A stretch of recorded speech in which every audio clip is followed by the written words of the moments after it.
Bueno, estamos en una serie, ya llevamos varios meses en esto, y hoy día vamos a hablar del bautismo del Espíritu Santo. Eh, Tenemos nuestro texto bíblico central ahí en 1 de Corintios 12:13, que dice, porque por un solo Espíritu fuimos todos bautizados en un cuerpo, sean judíos o griegos, sean esclavos o libres, y a todos se nos dio a beber de un mismo espíritu. Amén.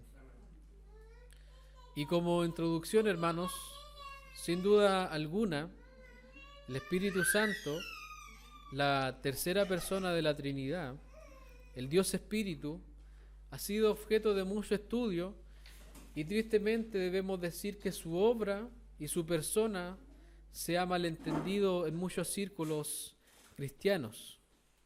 Por esto estamos profundizando la obra del Espíritu Santo.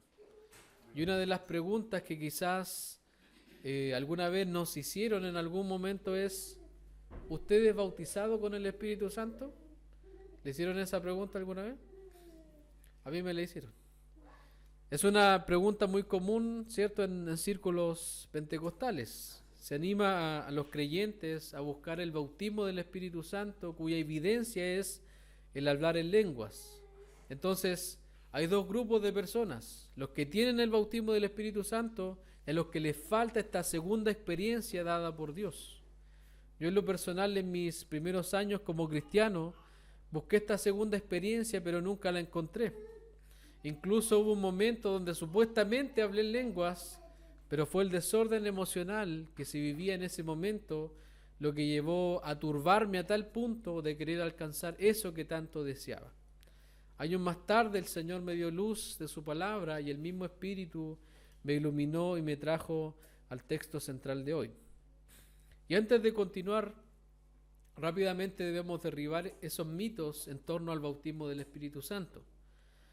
En primer lugar, el bautismo del Espíritu Santo no es algo que se busca, es algo que Dios da a todos los creyentes desde Pentecostés en adelante. Número 2, el bautismo del Espíritu Santo no es una bendición extra solo para algunos, es para todos los creyentes. Número 3, el bautismo del Espíritu Santo no está conectado a manifestaciones extrañas ni confusas, sino que la mayor manifestación que has sido bautizado con el Espíritu es que ahora eres parte de la familia del pacto y perseveras en la fe. Y número 4, el bautismo del Espíritu Santo no es lo mismo que la llenura del Espíritu Santo. Respecto a la llenura del Espíritu, el Señor nos exhorta en Efesios 5:18 a que continuamente nos llenemos del Espíritu Santo. Habiendo dicho esos 4 puntos básicos, vamos hoy con la ayuda del Señor a adentrarnos a este tema tan importante, y no solamente como algo teórico, sino veremos qué implica en mi día a día ser bautizado con el Espíritu Santo. Y el primer punto que tenemos hoy día es Espíritu Santo y fuego. Uno de los versículos donde vemos por primera vez en el Nuevo Testamento una mención del bautismo del Espíritu Santo es en el mensaje de Juan el Bautista. Así que ahí le pido a mi hermano Mauricio que pueda volver a leer Mateo capítulo 3, versículo 11.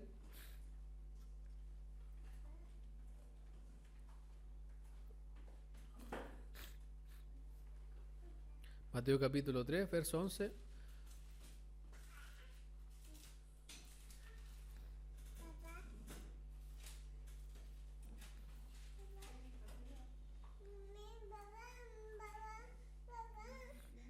Léelo nomás, hermano. Yo en la verdad os bautizo en agua para arrepentimiento, pero el que viene tras mí, cuyo calzado no soy digno de llevar, es más poderoso que yo, él los bautizará en el Espíritu Santo y fuego. Amén. Y antes de explicar el texto, recordemos que Juan llega como una voz profética en el desierto luego de 400 años en el cual no se levantó profeta en Israel. En ese tiempo pasaron muchas cosas. Se desarrollaron las sinagogas, se desarrolló el sistema religioso de Israel, se profundizó el sistema. Y Juan llega con un mensaje de arrepentimiento para el pueblo de Israel. El bautismo en agua de Juan simbolizaba lo lejos que estaba el pueblo de Dios y cómo la gracia de Dios se manifestaba a su pueblo nuevamente. Es el año 30 y este mensaje es predicado un poco antes de que Jesús inicie su ministerio. Y te invito a que leamos los versos del 7 al 12 del mismo Mateo 3, y dice así: al ver él que muchos de los fariseos y de los saduceos venían a su bautismo, les decía: generación de víboras, ¿quién os enseñó a huir de la ira venidera? Haced pues frutos dignos de arrepentimiento, y no penséis decir dentro de vosotros mismos: a Abraham tenemos por padre, porque yo os digo que Dios puede levantar hijos a Abraham aún de estas piedras. Y ya también el hacha está puesta a la raíz de los árboles. Por tanto, todo árbol que no da buen fruto es cortado y echado en el fuego. Y ahí llega el texto que leímos: yo a la verdad os bautizo en agua para arrepentimiento, pero el que viene tras mí, cuyo calzado yo no soy digno de llevar, es más poderoso que yo. Él os bautizará en Espíritu Santo y fuego.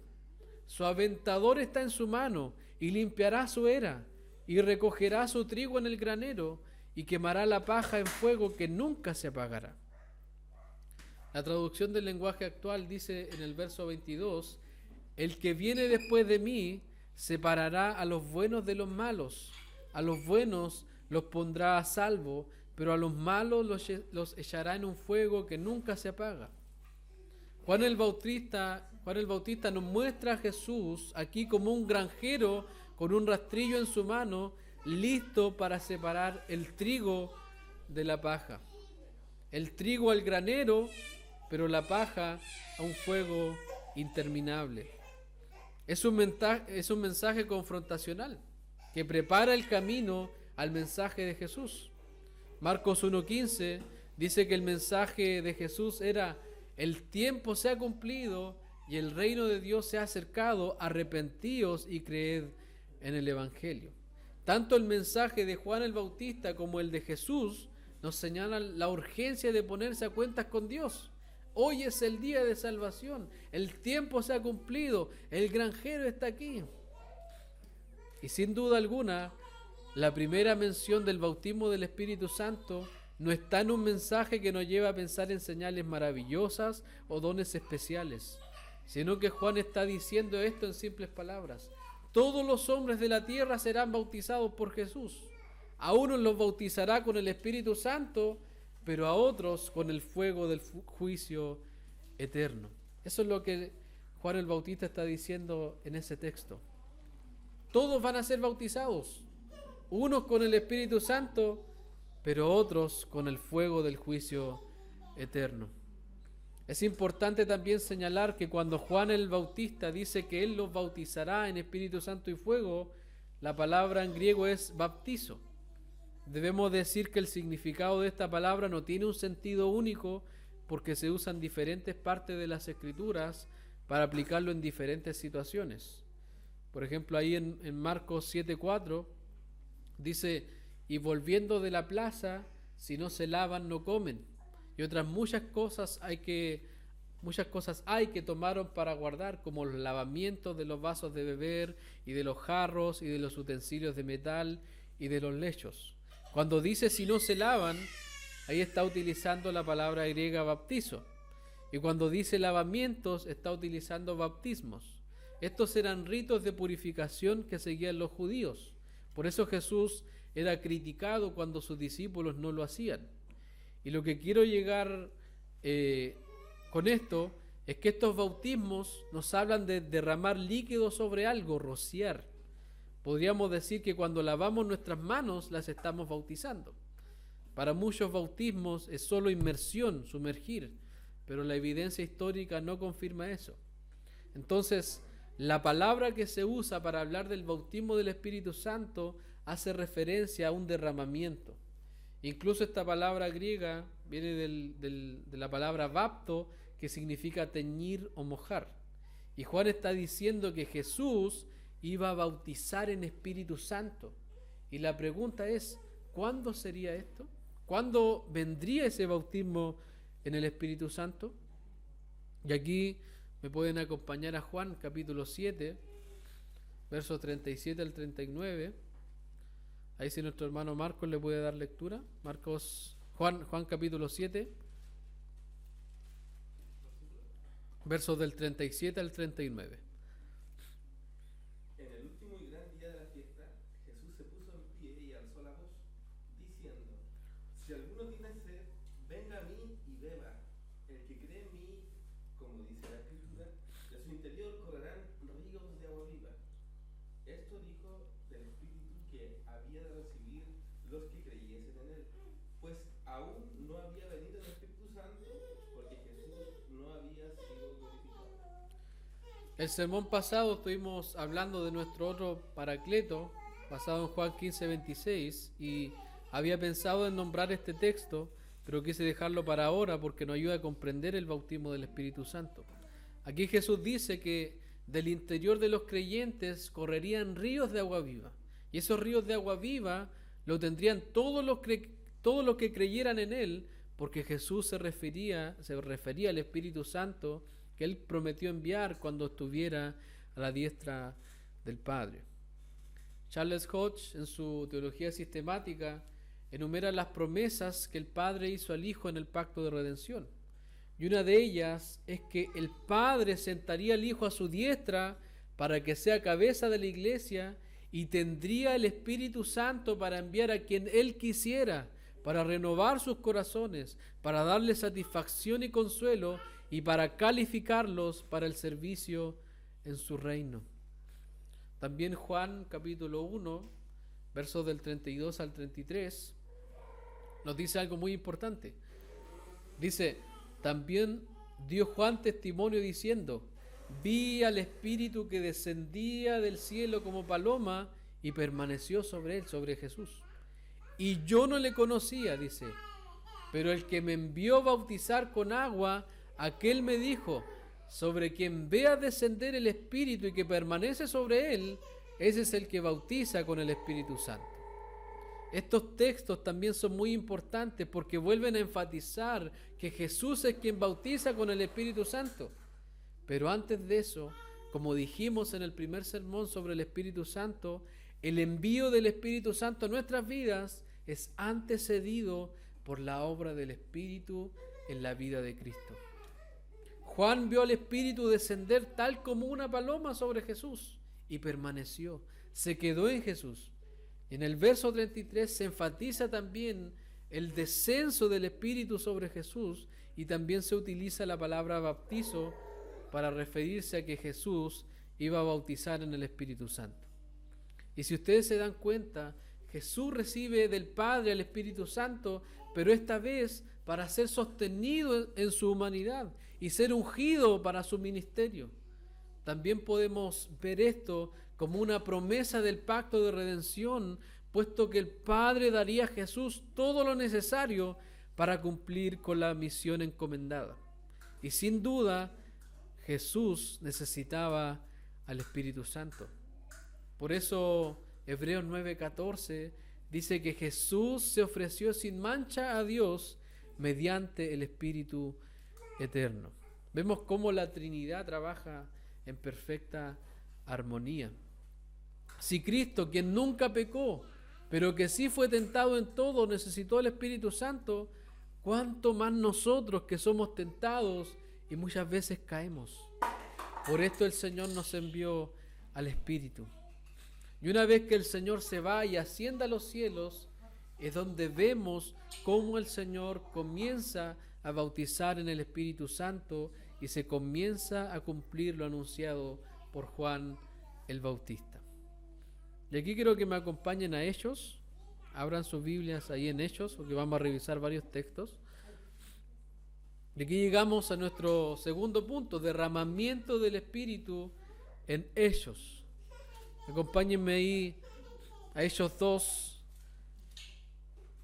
versículos del 1 al 4.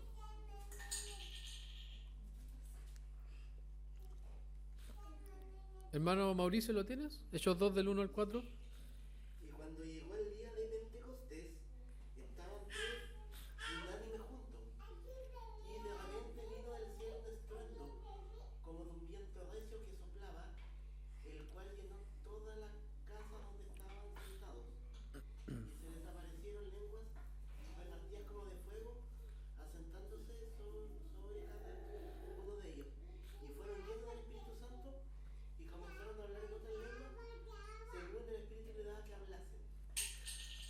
Aquí también es necesario decir algunas cosas antes de explicar. Esto ocurre 50 días después de la resurrección del Señor. Cristo murió en la Pascua y la fiesta de Pentecostés se celebraba 50 días después de la Pascua. Entonces, Jesús ya les había dicho a sus discípulos que esperaran la venida del Espíritu Santo, que se quedaran en Jerusalén porque Él iba a cumplir su promesa. Y sin duda esto marca la historia de la redención. La iglesia, la familia del pacto del Nuevo Testamento, recibe al Espíritu Santo que estaría en ellos ahora como el otro Paracleto, ayudador, abogado defensor, que sostendría a los creyentes hasta el fin. Y aquí comenzamos a ver el cumplimiento de lo dicho por Juan el Bautista. Y si ustedes se dan cuenta, el texto nos dice que fueron todos llenos del Espíritu Santo.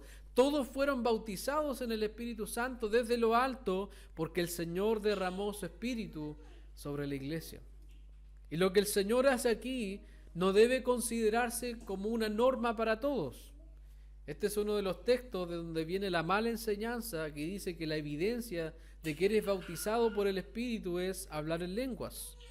Sin embargo, debemos decir que una de las reglas para interpretar es que lo narrativo no siempre debe considerarse como una norma o patrón a seguir. En este pasaje el Señor nos está contando que cuando se derramó el Espíritu Santo, fueron todos llenos del Espíritu y comenzaron a hablar en otras lenguas. Pero nos dice, y desde ese día cada creyente bautizado por el Espíritu Santo habla en lenguas, y es una experiencia que se debe buscar y esperar, igual que los hermanos el día de Pentecostés. Nos dice eso el texto. Recuerda que este es un evento histórico, único e irrepetible. Desde aquí el Señor comienza a derramar su Espíritu, a bautizar con su Espíritu a los creyentes, y si dio lenguas en aquel momento, fue con un propósito. ¿Qué nos dice el verso 7 y 8, hermano Marcos? Y estaban atónitos y maravillados diciendo, mirad, ¿no son galileos todos estos que hablan? ¿Cómo pues les oímos nosotros hablar cada uno en nuestra lengua en la que hemos nacido? Los creyentes no estaban experimentando manifestaciones extrañas o sacudiéndose en el suelo. Dios dio las lenguas, los idiomas, para que los que estaban ahí, los que habían ido a la fiesta de Pentecostés, pudieran oír el Evangelio, las buenas nuevas de salvación. Y sigue diciendo el texto, partos, medos, elamitas y los que habitamos en Mesopotamia, en Judea, en Capadocia, en el Ponto y en Asia, en Frigia y Panfilia, en Egipto y en las regiones de África más allá de Cirene, y romanos aquí residentes, tanto judíos como prosélitos, cretenses y árabes, les oímos hablar en nuestras lenguas las maravillas de Dios. ¿Qué cosa estaban hablando los creyentes bautizados por el Espíritu Santo? Las maravillas de Dios, el Evangelio. Y estaban todos atónitos y perplejos, diciéndose unos a otros, ¿qué quiere decir esto? Mas otros burlándose decían, están llenos de mosto. La gente se preguntaba, ¿qué significa esto? Y esta gente no era ignorante acerca de Dios, porque dice que eran judíos de varias naciones que estaban en Jerusalén. Es decir, la mayoría conocía la ley y el Antiguo Testamento. Por eso Pedro, con el fin de explicar lo que estaba ocurriendo y reprender a los burladores, dice, entonces Pedro, poniéndose en pie con los 11, alzó la voz y les habló diciendo, varones judíos y todos los que habitáis en Jerusalén, esto sea notorio y oíd mis palabras, porque estos no están ebrios, como vosotros suponéis, puesto que es la hora tercera del día, mas esto es lo dicho por el profeta Joel. Y en los postreros días, dice Dios, derramaré de mi espíritu sobre toda carne, y vuestros hijos y vuestras hijas profetizarán, vuestros jóvenes verán visiones, y vuestros ancianos soñarán sueños. Y de cierto sobre mis siervos y sobre mis siervas en aquellos días derramaré mi espíritu y profetizarán. Aquí podemos conectar lo que habíamos dicho anteriormente, que el bautismo en el Espíritu Santo es la acción de Jesús al derramar el Espíritu sobre la iglesia del nuevo pacto. Todos los que estaban reunidos, que eran como 120, recibieron y fueron bautizados en el Espíritu Santo. Ninguno fue bautizado después. Ninguno tuvo que pedir el bautismo de forma especial siguiendo instrucciones extrañas. Y si se dan cuenta, Dios dice: derramaré de mi espíritu sobre toda carne, y vuestros hijos y vuestras hijas profetizarán, vuestros jóvenes verán visiones, y vuestros ancianos soñarán sueños. Y de cierto sobre mis siervos y sobre mis siervas en aquellos días derramaré de mi espíritu y profetizarán. Aquí claramente vemos algo que no se veía en el Antiguo Testamento, porque recuerden que aunque la salvación era por gracia y el Espíritu hacía nacer de nuevo, no todos tenían al Espíritu Santo en ellos. Sin embargo, ahora el Señor estaba bautizando a los creyentes y dice también: y vuestros hijos y vuestras hijas profetizarán. Eso no habla de que iban a ser profetas como en el Antiguo Testamento, sino que, como comenta Juan Calvino, esta palabra profetizar no significa nada más que el raro y excelente don de entendimiento, como si Joel dijera: bajo el reino de Cristo no habrá pocos profetas a quienes Dios pueda revelar sus secretos, pero todos los hombres serán dotados de sabiduría espiritual, incluso a la excelencia profética. Es decir, el bautismo del Espíritu que la iglesia recibiría por parte de Cristo sería una obra completa en los creyentes que incluiría el nuevo nacimiento y la morada del Espíritu en ellos. Por eso por el Espíritu Santo serían capaces hombres y mujeres, niños y niñas, de comprender y entender el Evangelio. Y no solo eso, vivirlo al tener el poder del Espíritu obrando en ellos. A eso se refiere: vuestros hijos y vuestras hijas profetizarán. Vuestros hijos y vuestras hijas comprenderán el Evangelio, van a abrir sus ojos a las maravillas de Dios. Y esto está conectado a lo que leímos hace un rato en Jeremías 31. Acompáñenme por favor a Jeremías 31, del 33 al 34.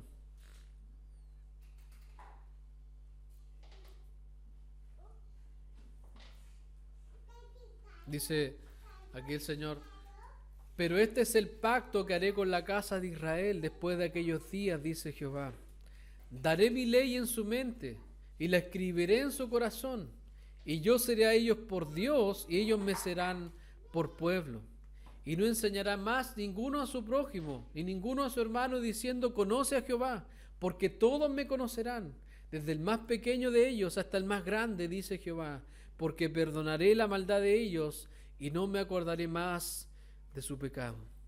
¿De qué forma Dios nos da su ley en nuestra mente y la escribe en nuestro corazón y confirma el pacto de gracia en nosotros? Por medio del bautismo en el Espíritu Santo. Por eso dice: todos me conocerán, desde el más pequeño hasta el más grande, dice Jehová, porque perdonaré la maldad de ellos y no me acordaré más de su pecado. Cuando el Señor derrama su Espíritu en Pentecostés, Él está confirmando su pacto de gracia: y yo seré a ellos por Dios y ellos me serán por pueblo. Por eso Pedro sigue su predicación exaltando a Jesús ahí en Hechos 2, del 32 al 39. A este Jesús resucitó Dios, de lo cual todos nosotros somos testigos. Así que, exaltado por la diestra de Dios y habiendo recibido del Padre la promesa del Espíritu Santo, ha derramado esto que vosotros veis y oís. Porque David no subió a los cielos, pero él mismo dice: dijo el Señor a mi Señor, siéntate a mi diestra hasta que ponga a tus enemigos por estrado de tus pies. Sepa pues ciertísimamente toda la casa de Israel que a este Jesús, a quien vosotros crucificasteis, Dios le ha hecho Señor y Cristo. Al oír esto se compungieron de corazón y dijeron a Pedro y a los otros apóstoles: varones hermanos, ¿qué haremos? Pedro les dijo: arrepentíos y bautícese cada uno de vosotros en el nombre de Jesucristo para perdón de los pecados, y recibiréis el don del Espíritu Santo, porque para vosotros es la promesa, y para vuestros hijos, y para todos los que están lejos, para cuantos el Señor nuestro Dios llamare. Tremenda predicación que se mandó Pedro ese día. ¿Se dan cuenta de cómo el Señor confirma su pacto que hizo al enviar el Espíritu Santo? Y si se dan cuenta, todos los que creían recibían el Espíritu Santo. Y el verso 41 dice que así que los que recibieron su palabra fueron bautizados y se añadieron aquel día como 3,000 personas.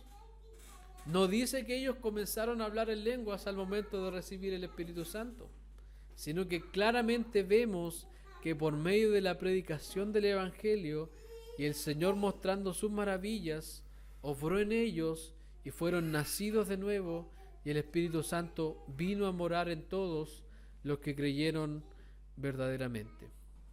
Entonces, estos 3,000 que creyeron, el testimonio bíblico no nos dice que comenzaron a hablar en lenguas, sino que recibieron el Espíritu Santo también, fueron bautizados por el Espíritu Santo, fueron incluidos en la comunidad del pacto. El libro de Azusa a África y las Naciones, que relata uno de los supuestos avivamientos ocurridos en Estados Unidos en el año 1906, dice que William Seymour, el impulsor del avivamiento, creía que Dios daría a cualquiera que lo pidiera la misma experiencia que dio a los discípulos el día de Pentecostés, una experiencia llamada el bautismo del Espíritu Santo. Además creía que los que recibieran este bautismo pentecostal tendrían la misma evidencia bíblica que los primeros discípulos, que hablarían en lenguas según el Espíritu les diera que hablasen. Además, en el libro hay un apéndice que se llama ¿Cómo ser lleno del Espíritu? Y ahí te dan 3 pasos para recibir el bautismo del Espíritu Santo luego de haber creído. Aquí ellos dan 3 pasos y el primer paso es que hay que orar y pedir con fe.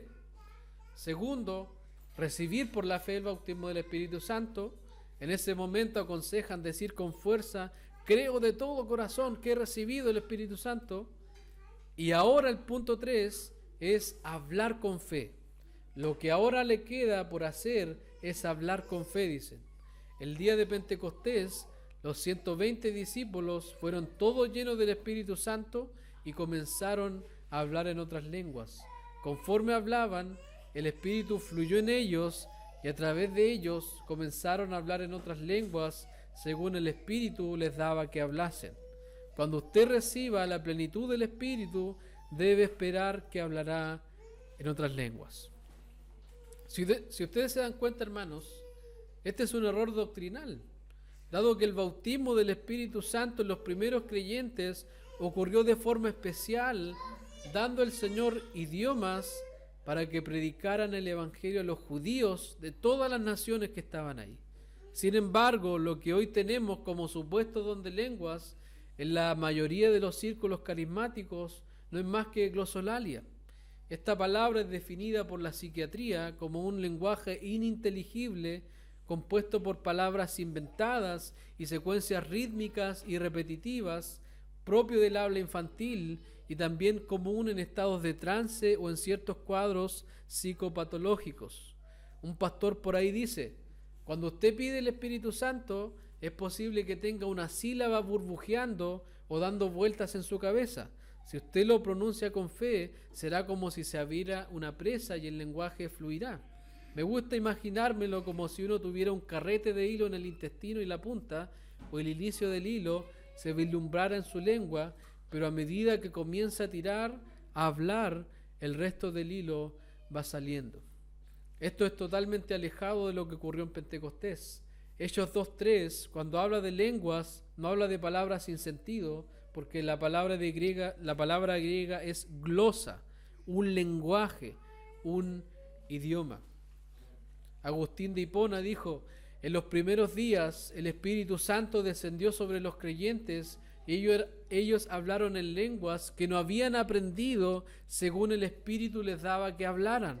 Estas señales resultaban apropiadas para la época, ya que era necesario que el Espíritu Santo fuera representado de este modo en todos los lenguajes, porque el Evangelio de Dios iba a recorrer todas las lenguas en todo el mundo. Esa fue la señal que se les dio y así sucedió. Otro acontecimiento que marcó la historia de la iglesia del primer siglo está registrado en Hechos capítulo 8.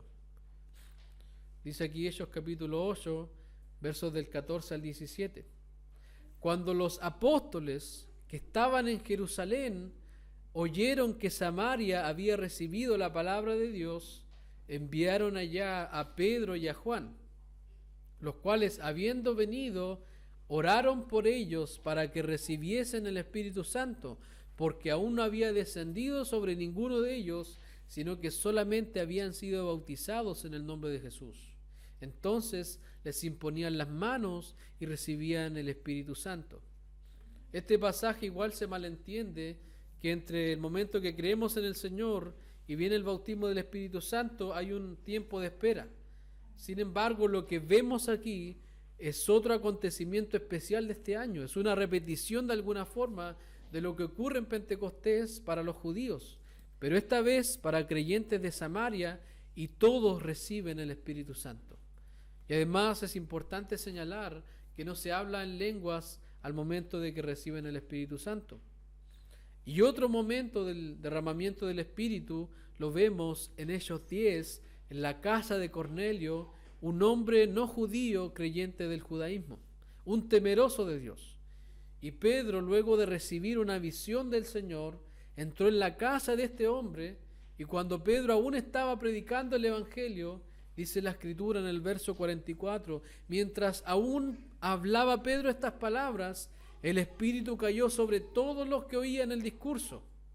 Y los fieles de la circuncisión que habían venido con Pedro se quedaron atónitos de que también sobre los gentiles se derramase el don del Espíritu Santo, porque los oían que hablaban en lenguas y que magnificaban a Dios. Entonces respondió Pedro: ¿puede acaso alguno impedir el agua para que no sean bautizados estos que han recibido el Espíritu Santo también como nosotros?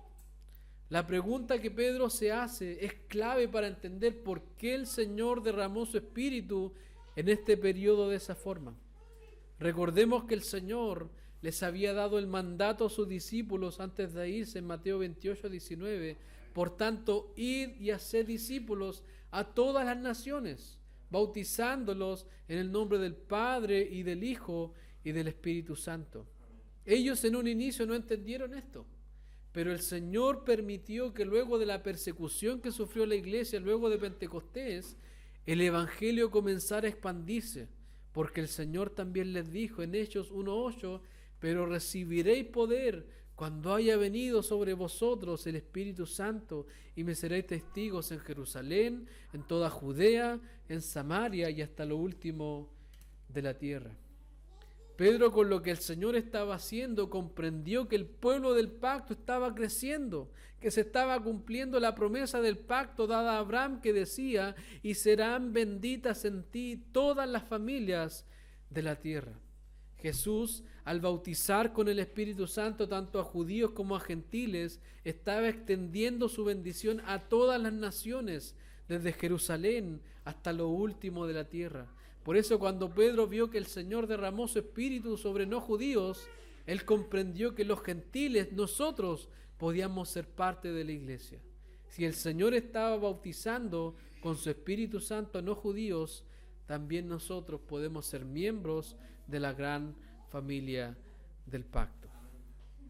Y aquí llegamos a nuestro último punto, al punto 3.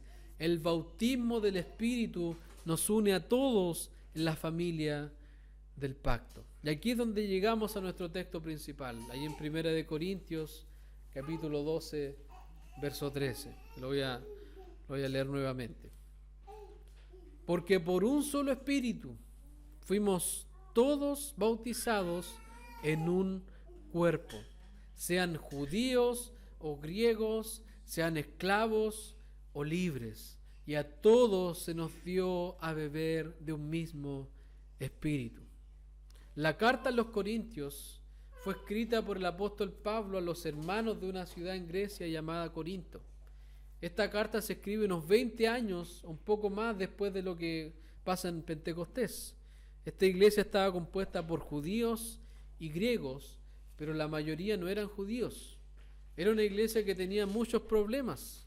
Había problemas de inmoralidad, había mucho individualismo, no había amor fraternal, Y antes de llegar al capítulo 12, en el capítulo 11, Pablo habla a los hermanos de la cena del Señor, de la falta de comunión que tenían. Y en el capítulo 12, el apóstol habla de los dones espirituales. Y en ese sentido, Pablo también aclara este tema, porque las reuniones de los corintios se estaban volviendo un desorden y cada uno ejercitaba su don a su antojo para su jactancia propia. Por esto Pablo dice en los versos 11 en adelante: pero todas estas cosas las hace uno y el mismo Espíritu, repartiendo a cada uno en particular como Él quiere. Porque así como el cuerpo es uno y tiene muchos miembros, pero todos los miembros del cuerpo, siendo muchos, son un solo cuerpo, así también Cristo. Porque por un solo Espíritu fuimos todos bautizados en un cuerpo, sean judíos o griegos, sean esclavos o libres, y a todos se nos dio a beber de un mismo Espíritu. Si ustedes se dan cuenta, lo que pasaba en Corintios es que no se estaba viviendo como una familia. Ellos no estaban viviendo como familia del pacto. Porque les pregunto yo, hermanos, ¿cómo debiese ser una familia? Unida, ¿cierto? Que se ama mutuamente, que se acoge, que se ayuda, que se incluye. ¿Qué pasa cuando vemos que alguien de nuestra propia familia ya no quiere participar con nosotros? Claramente nos preocupamos, le preguntamos qué pasa, lo animamos a que no se aleje. A lo que voy con esto es que si nosotros creemos que el bautismo del Espíritu Santo es solo para algunos y que te puedes morir incluso sin el bautismo del Espíritu porque nunca hablaste en lenguas, entonces eso es lo más excluyente que puede existir. Por eso Pablo les recalcó a los corintios en el 12:30, ¿hablan todos lenguas? Claramente no. Por eso el Señor nos dice en el 13, porque por un solo Espíritu fuimos todos bautizados.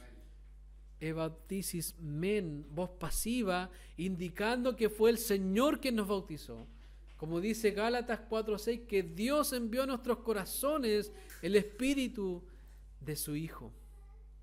Jesús, tal como Juan el Bautista lo profetizó, Él bautizó a todos los creyentes desde el día de Pentecostés con su Espíritu Santo. Y es el bautismo del Espíritu Santo lo que nos une a la familia de Dios.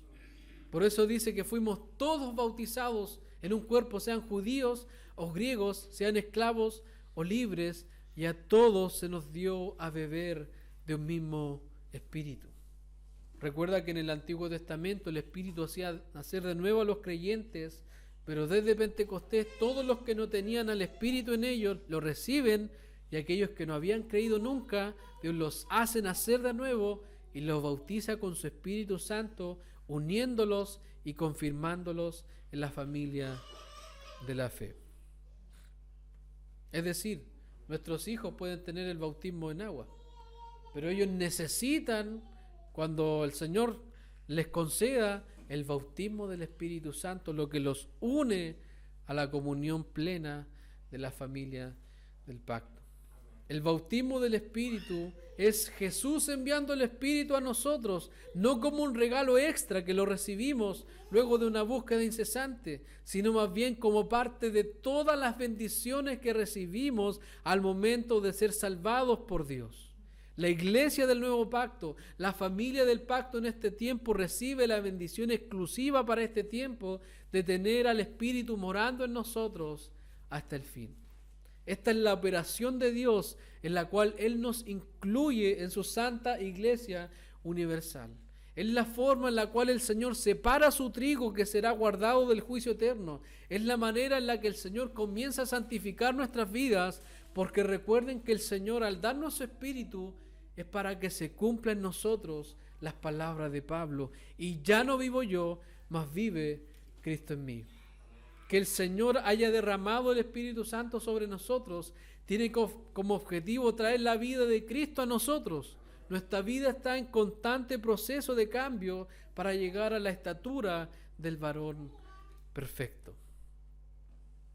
Si ves la vida de los discípulos del Señor, hubo un antes y un después luego de ser bautizados por el Espíritu Santo.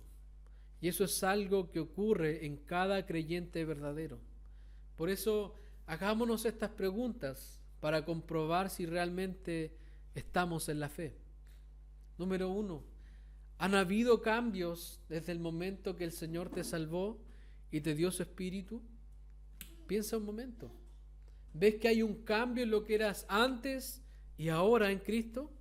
No estoy hablando de perfección, sino que vemos que Dios va trabajando en nosotros, llevándonos cada día al trono de la gracia, enseñándonos, guiándonos, llevándonos a toda verdad por su Espíritu.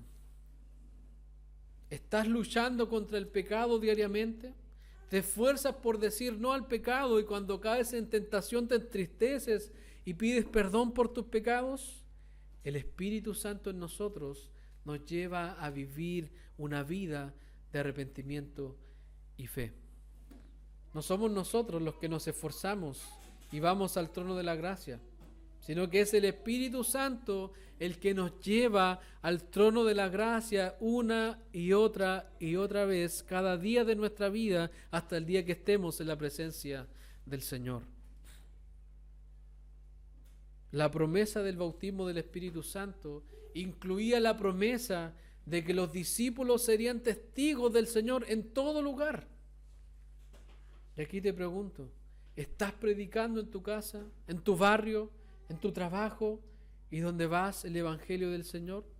Dios no solo ha llamado a los pastores o ministros del Evangelio a hacer la obra de Dios, sino que cada creyente ha sido llamado a hacer la obra de Dios en todo lugar. Esto es a lo que Lutero se refería cuando hablaba del sacerdocio universal. Si Dios te ha dado su Espíritu, entonces has sido comisionado a participar en la obra de Cristo y a servir en la iglesia. No solo los pastores y maestros sirven en la iglesia, sino que cada hermano y hermana, sea quien sea, ha sido llamado al ministerio. El doctor John Fesco dice: el pastor no puede decir a la persona que está en las bancas, no te necesito, porque el Espíritu me ha dotado para ser un pastor. De igual forma, la persona sentada en las bancas no puede decir al pastor, no te necesito porque soy sacerdote en Cristo. Dios ha puesto soberanamente el cuerpo de Cristo de tal forma que cada parte, aunque sea diferente en funciones y dones, necesite de todas las otras partes. Eso es el cuerpo de Cristo, hermanos. Es una necesidad mutua. Yo no puedo ejercer el pastorado sin la ayuda de mi esposa, sin el rol que ella tiene como madre. El hermano no puede ser un esposo sin su esposa, sin el rol que ambos tienen, tanto como padre y como madre. Por eso te pregunto, esposo, esposa, mamá, papá, abuelo, abuela, hijo, hija, empleado, jefe, gerente, sea quien seas, y en el rol que estés, tú que has sido bautizado con el Espíritu Santo, que has recibido dones, ¿estás haciendo la misión que el Señor te encomendó? ¿Sientes que tu servicio en la iglesia es con pasión o sirves a medias a tus hermanos? ¿Estás usando tus dones para ayudar a otros o son para ti? Y a los que aún no creen, a los que no tienen seguridad de ser salvos, a los que dudan del Evangelio, les digo, arrepiéntete y cree en el Evangelio y recibirás el don del Espíritu Santo. Solo así escaparás del bautismo de fuego, ese juicio preparado para todos los incrédulos. Pero tú que has creído, regocíjate, gózate, ten fe y esperanza que has sido bautizado con el Espíritu Santo y estás siendo transformado y capacitado para vivir para la gloria de Dios. Amén.